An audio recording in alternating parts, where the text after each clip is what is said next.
Hello, everybody. I'm Lisa Burwell, your host of VIE Speaks, Conversations with Heart and Soul. We are debuting season 3, and my next guest is the first of season 3, and I'm so excited to introduce you to Marisol Gullo, who is an artist, a mother, a furniture maker, owner of Not Too Shabby stores with 2 locations, one in Miramar Beach and the other in 30th Avenue. Huge showroom. She's also a designer, and she is newly going to be birthing a new business where she is going to be the owner and founder of her own design build firm with the name not to be announced quite yet, but that is going to be pretty amazing. So Marisol, welcome to the podcast. Thank you so much.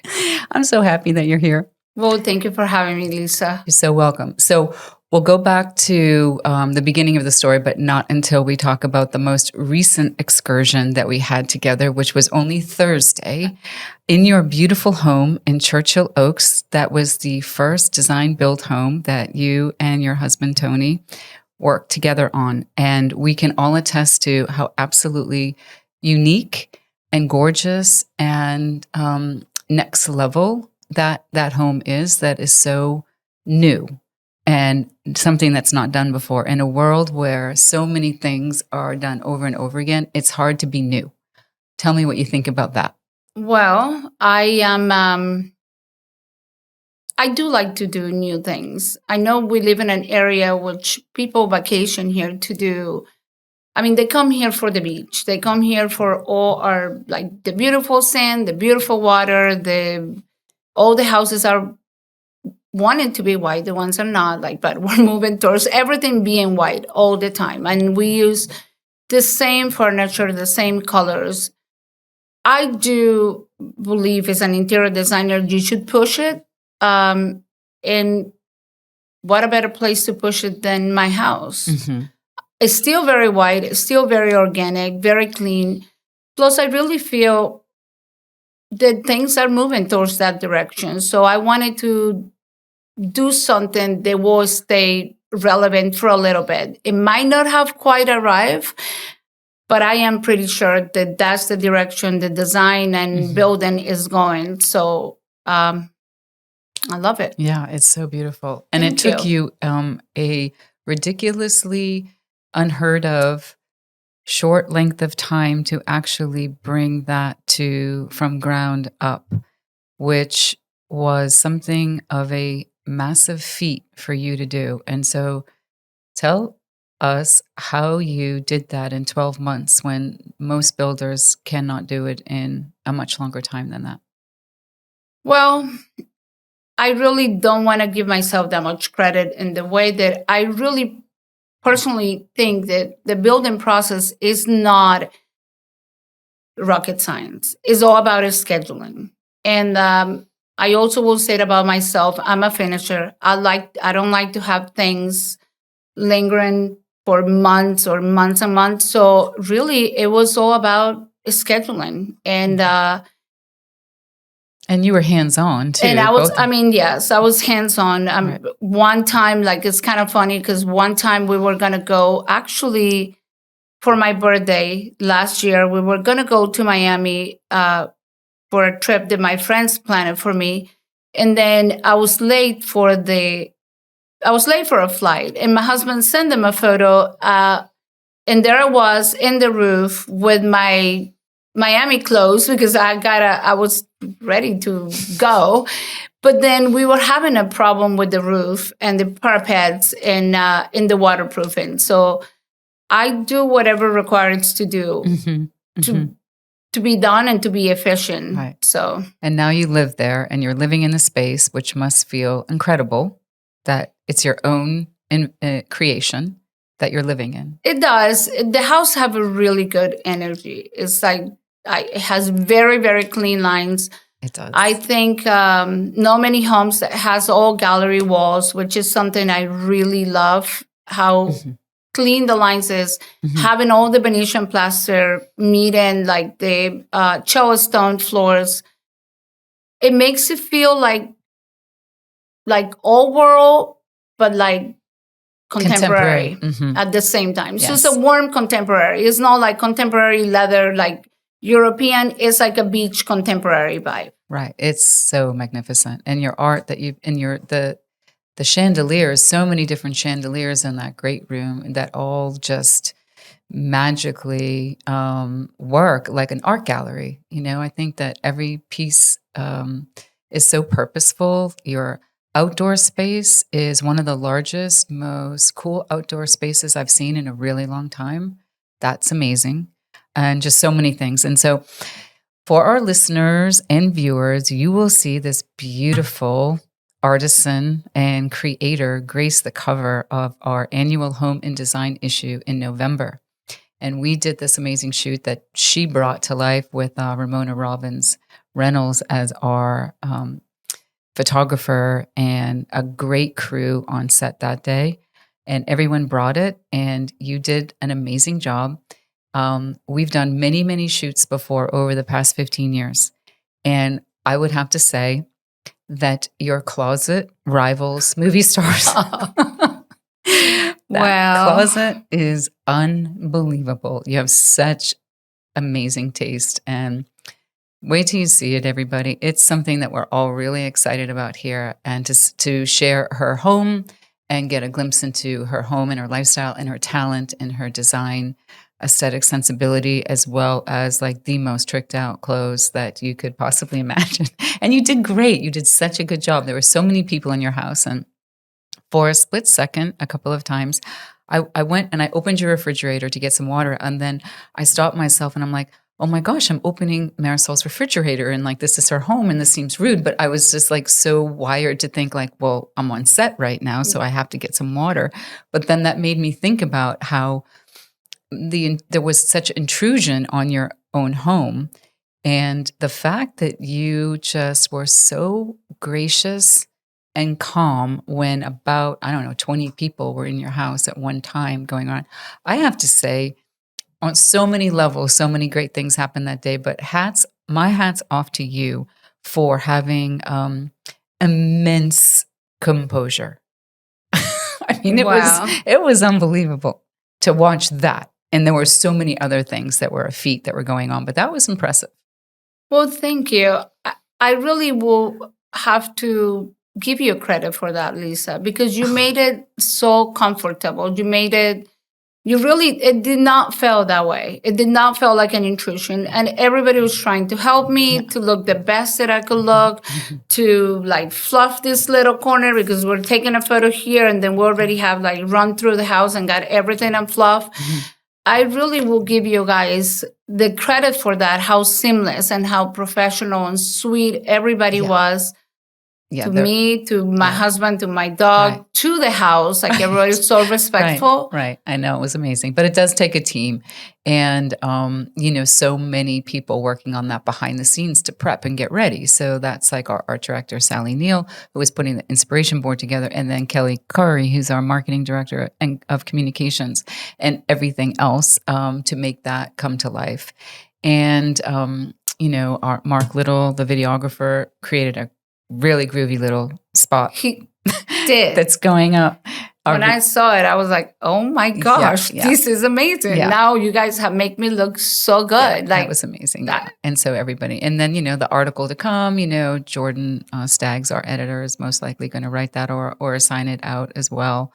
It's just like there's so many people to make something happen. But creatively, which is my favorite part of everything that I do, is to create and collaborate and like really build a team, work with a team that's functioning and cooking, and because then magic happens.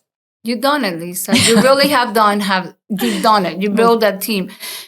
And I mean, being a woman in business and making things happen, like I said, getting in the roof to do it myself. I know you do the same things. I mean, you get in your knees and you tie that a bow, you do whatever it takes. Correct. And you have created a team that respect you because that's who you are. So thank you. That's what made that day being so seamless and so fun too. Yeah, like it was fun. Because it could have created a terrible, stressful memory. And it really Yes. didn't. Like Yeah. it created a beautiful memory Yeah. for both of us, Right. which And is really... did you go out to dinner after that too? Or- I did. I Oh, went out to dinner with Roy and Wendy. Yeah. They actually...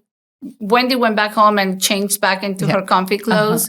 And then we went to Cross. Yeah. Well, I respect that you could even have the energy to do that. Well, yes, but they came for they flew in to be that's behind the scenes in that photo shoot. So I owe it to them. Yes. So, yes. and I love them too, obviously. Right. They're the developers of Churchill Oaks, everybody where Marisol's house is located on the bay, and this non-rental private community that is really, truly a spectacular community that not that many people know about, obviously, because it's private.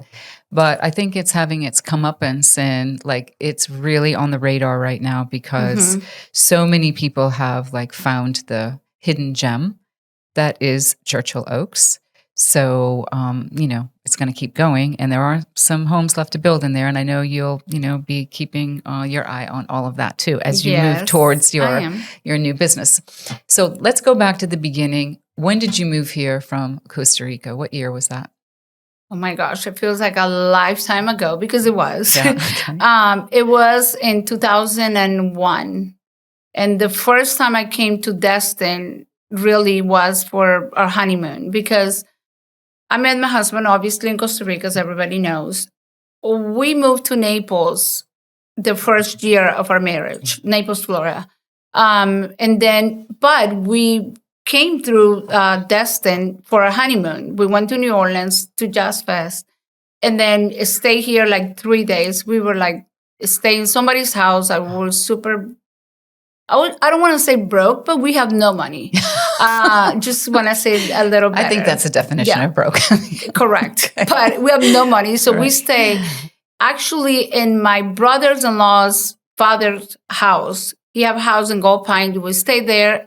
And then I remember my husband saying to me, he's like, this is what I want to live. And I was like, well, it's nothing here. Like, what am I going to do here?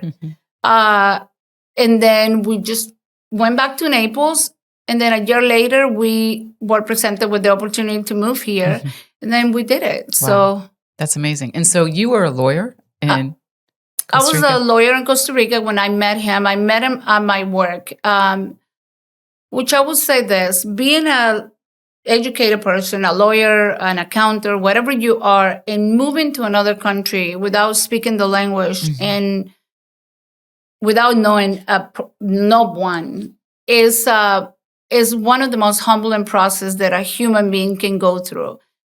Because, and I think that make me part of who the person I am today. Because God humbled he humbled me when I moved here. I did not speak the language. I mean, I still have this super heavy accent, but when we met, I did not speak any English, and we got married like 6 months later. So I moved here like pretty fast. Big change, life transition. I think it's a life change move. Like it can make you angry, or it can just put a fire in you and be like, you know what? I have to rebuild whatever it took me all these years to build myself, to become an attorney and sort of get what I wanted to be at 23, of course, and just lose all that all of a sudden. And I don't want to say this in an offensive way, but when I moved here, I felt like, you are like a Mexican, like another Mexican, because I feel like the culture in the United States feel like everybody here that is Latino is from Mexico. And that's why I'm saying that, like, as a Mexican. And it was pretty difficult, but then I made the decision. I was like, you know what? I'm just going to come out of this. I didn't want to go back to law school. But I will figure it out then. Well, so what was the first thing that you did then when you finally got your sea legs under you when you came here? So the first thing I did, believe it or not, I really didn't even have a permit to work because we got married in September 11. We got married in April 19, like in the courthouse, him and I, no rings, no nothing. Because we were going to get married in September 17, like a wedding. And everybody were going to come to Naples. And September 11 happened. And so we had to cancel our wedding. So it was no wedding. And all the immigration paperwork that anyone was doing became a nightmare. Because all the terrorists and all the, we know. Right, so it took me 3 years to get my paperwork. So my first job, the first thing I did, my first brilliant idea was, I was like, okay, I don't want to work for anyone. So I'm just going to start like a cleaning business with like an amazing employee, which is me, the first one. Just that's all I had. Then I sort of like, while I was doing that, I kind of start, like, I always observe what is happening around me. So I kind of observed that it was a lot more money to be done in construction. And like the painters and whatnot make more money than I did. So that's how our first business came to be, which was really like Urban Solutions. Yeah. And we had, we have like 30 employees, and we became one of the largest paint contractors in our little area. I did not know that. That's such an amazing story, like the baseline of that and what you had to overcome, but also what you were able to bring to the community of people that you were able to employ. I think a lot of people, Lisa, in life, like get put in circumstances that we don't like. I mean, we actually do. I still get put in circumstances every day that I don't like. And it's really what you made out of it. Like you can make a decision, okay, I'm going to succeed with whatever I have. And I'm going to try to get out of this rut as soon as possible. But meanwhile, I have to do something because I cannot go from here to what I really want to be. Right. So I have always been the person that I'm like, okay, well, here are the lemons. Let's just make some lemonade like as soon as possible. Right. But it's so amazing because so few people do it, where they just keep walking and walking and walking and don't stop, because so many people get discouraged, tired, and they just quit. Right. So sometimes I think, even in my own life, that my biggest claim to fame might be that I don't quit. Because sometimes, I would have wanted to myself, but I don't. And I know that I have a kindred spirit in you, because you're not going to stop either. So it's pretty amazing. Well, I always say, I used to be like, ask God, like, what is my talent? Like, what is the one thing that I am going to be amazing at it? And it took me years to understand that the gift He gave me was perseverance. That's the gift He gave me. So I am very much like you. Yes. I would do with what I have, and I would just keep my eyes on the bigger picture. Well, He gave you a lot of talents, because you do have you're more than a triple threat. You're a double, triple threat. Well, thank you. So then how many years after that endeavor did you start art? Did you start creating art? So that went into, I always said, like, I will work as hard as it needs to be worked, but I will not give my efforts for free. In 2008, I think, when the economy got really, really bad, obviously our construction industry stopped. And I was like, I'm not going to stay into the painting business, because this is a waste of my efforts, really.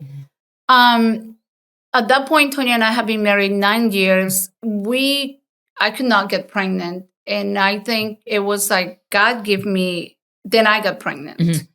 So went through my pregnancy, and I remember being 39 and thinking, because growing up, I wanted to be an artist, but I always, from seeing my mother and whatnot, I was like, I am going to become something that I don't have to depend on a man or someone that want to let me go, and then I just don't know what to do, because now I have all these kids and this life that I have to have.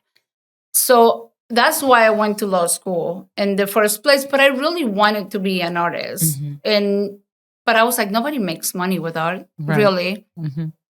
So when I was 39, I decided to give it a shot. I was like, well, it's now or never, because I'm just about to be super old and be 40. Like I wish I was back then. And then I just started painting. At that point, we already have our furniture store. And then I was like, like I started putting them in the store and they were selling. And I would never forget that I had, I cannot think of his name, but Kevin, he used to do all the work for Seaside. Oh, I'll think of it in a second. Okay, so he always trying to encourage me and said, you're a really good artist, do more art. And I was like, not really. But then he told me, he said, what will make you think you are an artist? What is that thing that you are seeking that will validate you in your head?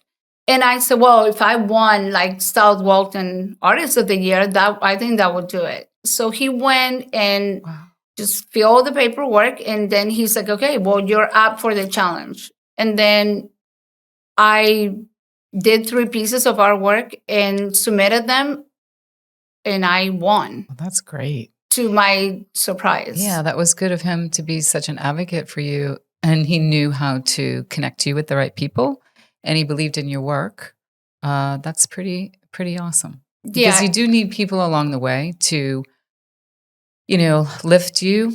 I mean, no matter where you're going, you do need to be lifted in some type of, by a person or, I guess lifting yourself too. But there's always someone that comes along that helps you get to the next place. What was the medium back then? Was it acrylic? I was doing mixed media. Okay. I did one of my pieces was like texture mixed media. And then I did a regular, a lionfish, which I already have done one for the Bay, for Jim Shirley in the Bay. So it was, the 3 that I submitted was mixed media. Yeah. That's amazing. Yeah. And I think I had the acrylic on one of them. I did. Right. So then Not Too Shabby was located where at that point in time? So Not Too Shabby was located at that point in the plaza where the post office is in Santa Rosa. Okay. Which is really our first location that we had. We started Not Too Shabby in our garage. Okay. When we used to live in, we had a big house in Sugar Drive in the Slalom Way in Corey Pico's skin community. And we started there in a funny way because we were going to move. We were thinking to move. And then, like I said, everybody was moving. Tony's brother had moved away. I did want to move. My husband never wanted to move. He loves the beach, and I got pregnant, and then I was still pursuing my husband to move. And I remember it was a huge house. So I was like, well, we got to get rid of some of this furniture. And he was like, let's do a garage sale. And we sold the pieces that I had made super fast. And then he was like, well, we should do this for a living. You should paint, refurbished furniture. No. And I was like, no. I was like, this is a ton of work and it's not going to be profitable enough. I was in how wrong was I, because it became sort of like a staple. From there, then I got pregnant and I was like, okay, fine. I will stay here. I love it. And this is really not a better place to raise a child. Right. So that was the catalyst that made you want to put roots down here when you got pregnant. Well, I was already lived here for 9 years, but what it made me really be, because I love traveling, Lisa. I love culture, and our town has grown so much, but it wasn't that. Right. It was not to that point. So I kind of wanted to leave, but my son was the point that I was like, okay, I never want to move. Right. And I really don't. Because it is a great place to raise a family. It really is. It is ideal for that. And we have grown. The town has grown that now is not, we're not at that point anymore. It's things to do. And then we always travel. So Right. That's amazing. Wow. So when did your beautiful, coveted tables that you made with your own hands, when did you start doing that in the chronology of everything you're telling me? I will have to say probably 5 years ago, like, or probably a year before we did the the article. yeah, Okay. the article. I mean, I have done so much furniture. I did I'm just enjoy going to that show very the much. camera this. This is Marisol, Okay. gorgeous Marisol, and her gorgeous table that is just unbelievable. That's when I was very old. When I thought of myself, I was like, oh my gosh. No, you're very young. You're still very young. Yeah, well. For sure. So how long did that take? Well, that is a process. That takes a long, long time because then, I mean, the first thing you have to build is the mold for the table. Get these extremely heavy pieces of wood within the mold, and then you have to pour this, like do a ton of different pours, because if you pour everything at once, it gets like super hot and it cracks everywhere. So, I mean, hours, and then you have to sand all the resin, which is extremely hard to sand. Yeah. But it's super fun too, though. So I didn't mind it, but maybe 80 hours. Wow. I mean, it takes a long time to polish Well, it was beautiful. I mean, it's beautiful. It's a work of art, and it's absolutely stunning. So who would buy those pieces? Like people in Alice Beach, or? Well, I have actually people in Alice Beach. I think people from out of town. We have sent several. I mean, a lot of those tables to like, because people vacation here from North Carolina, from Nashville. So I actually have shipped a lot of them away, and then I've sold a lot of them here as well. So during the pandemic, which is further and further away from us now, thankfully, but that was a year after you were doing these tables then, right? About 4 years ago when did you think it was going to hurt your business, but instead it probably made it thrive? This is actually, I think it's funny because I think I just have signed the lease for my new location here when we started hearing about the pandemic. Well, I not just have signed the lease, I'm lying. We were about to take possession of the unit. The courts have been doing the build out, like it was a 9-month process to get that thing for us to move. And then I was pretty terrified. I was very worried because I was like, well, this might be, and I was very insistent for a while to my husband that I wanted to have a studio more this way. And he finally was like, okay, fine, do it. And then the pandemic happened. So I thought it was going to hurt me. Yeah. But it didn't. It did not. It did not. I think the pandemic actually helped the furniture industry in a crazy way because everybody was home and everybody turned to their homes and be like, okay, now we want to make our homes beautiful. So it made all of us so busy, but it was so hard because we couldn't find no furniture. Like all the vendors were out furniture. I mean, it was pretty hard too. It was, yeah. But our area, again, was so lucky that it could not only survive that hit, which most of the rest of the country didn't. And then we all were able to thrive to some degree, but very, very difficult. I found it one of the most difficult times of my life being in business for 31 years. I'd have to say that one gave me a run for my money. It was. I think we all were like exhausted because we were trying to, I mean, you got to make the most of it when the opportunities are there. But like, I don't even know if I sleep anything ever, like during those months.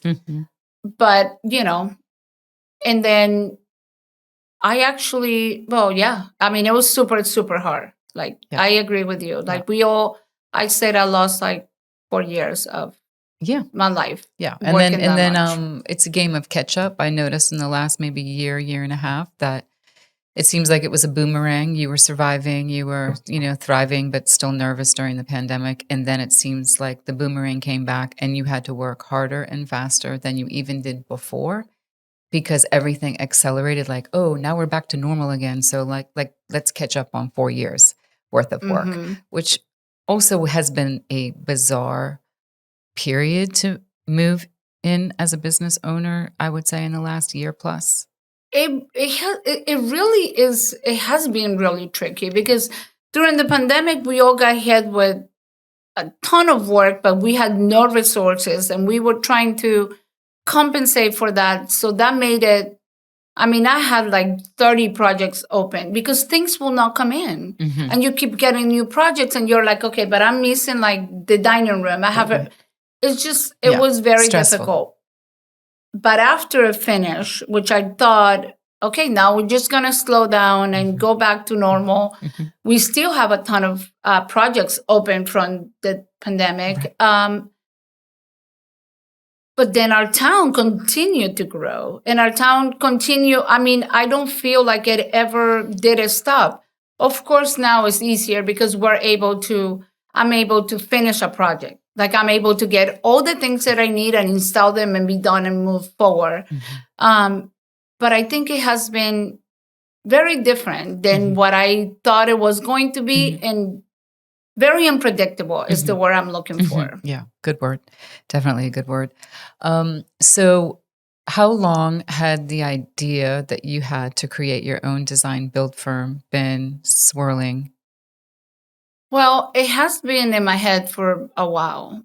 Again, because I'm always kind of observing, like, what is my next move? Like, it's not like I am not grateful for what I have, but I'm always in my head, I'm always thinking, what is the next thing I want to do for the period that I am in my life? And I mean, the reality is that now I'm really getting older, and I want to, like, I think I want to have a little bit more time to work in the things that I want to work. And I don't want to say that it's more like a legacy, because it's really not that, but I want to grow something to give me a little bit more freedom. I love my stores, and I am going to continue in the path of growing the stores. And of course, I love my interior design business because I love all the people that I get to work with and all that. But I think creating a home and getting to design it with the right architect and get to work with the framers and just like modifying all these things is such a creative process too, that also feeds my soul, because I feel like I need to, like, it makes me happy to do those things. So I think it's probably where I want to stay. Like, I want to be able to do these beautiful homes, and not like 30 of them, but like make them really special and just build 2 or 3 homes a year that are really, really beautiful, and enjoy the process and be able to do it properly. Right. And then in that too, what you're also able to bring to the table is you have the vision, working with an architect and everything that you're doing and hands-on, because you're going to be building it too. From ground up. You also probably have a vision for, while that's going on and while it's being made, exactly how you're going to curate the interiors. I do. Yeah. And so when you're able to think that far out from breaking ground to the absolute end of it, where you are also basically going to see the interiors come to life from start to finish, with fixtures and artwork and designs of kitchens and everything that you're doing, the color of the pillows that you have on your porch and everything, like so many details and so much fun. You can tell, I mean, obviously you have an amazing eye and you are different. You know, you really turn around and go, that is pretty amazing. Like Asia, actually, I always call it that, Asia restaurant, like a neighbor of yours right there in 30th Avenue. So you're out in the commercial world too. Between that and you doing the interiors for Sowell House, the very hip and happening Sowell House in Rosemary Beach, a top Paradise restaurant, you're also did your handiwork on both of those as an artisan meets interior designer are really different and special. Thank you for the special part. Yeah. I want to, like I said, I think we all do that's why I'm never worried about, I know that like stores around it and firms alike always worry that, oh my gosh, have this brand. I'm not going to let anyone use the brand. I have it. I got to protect it, and I'm going to fight with everyone.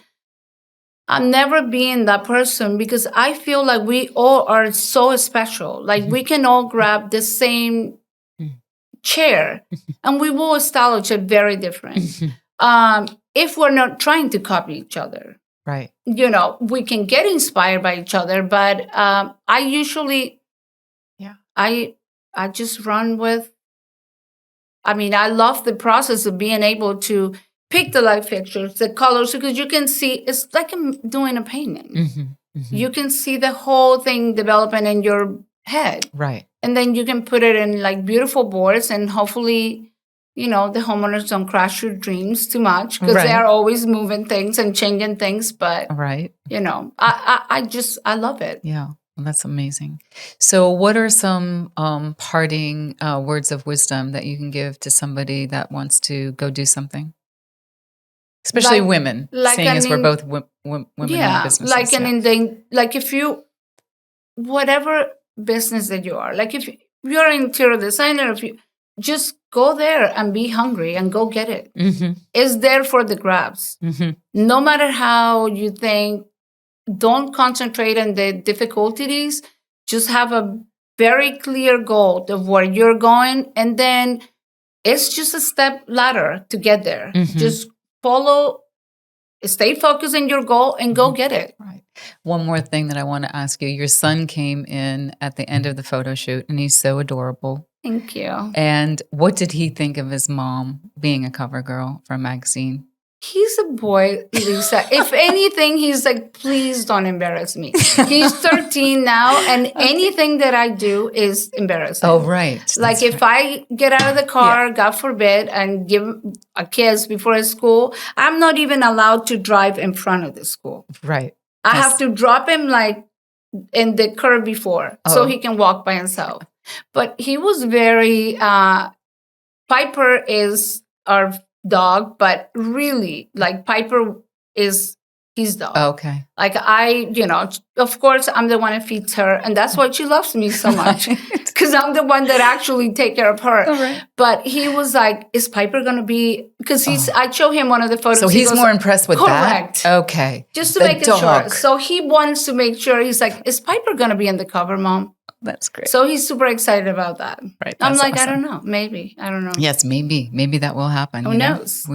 So are you excited? I'm excited. I am. Okay. I think it's going to be so fun. I'm very excited. You know, I know you're going to curate the best photo. Yeah. I know Ramona did a fabulous job. She did. So I am just like, yeah, we can't wait. I'm along for the ride. Yeah. So the November issue, it's only, you know, a month away. Yeah. Less than a month away, actually. Can you believe how fast that comes? I mean, it comes so fast. I remember for us, like, I remember when you came and see the house, like, for the first time, it was like before, was March? Yeah. Because I didn't even have a CO. Yeah, correct. You came in March, and then it wasn't even complete. Right. You wanted me to see if there was something there. And I'm like, well, I'm sure it is if you're doing it. But then when I got there and my eyes were like overwhelmed with how that Venetian plaster is just all over there, that stair case is a work of art. I mean, it really is. Everything that you did is really, really stunning. And I thank you for doing it because you did such a good job and you did make it fun. And I like having fun. Me too. Anytime I can have some fun. I mean, we have to work. We have to work. We have to work. We like to work, right? So we might as well like spice it up with a little bit of fun here and there. Let's don't make it all boring. Correct. Correct. Well, I definitely feel like we're kindred spirits for sure. And I thank you so much for everything, being on the podcast today.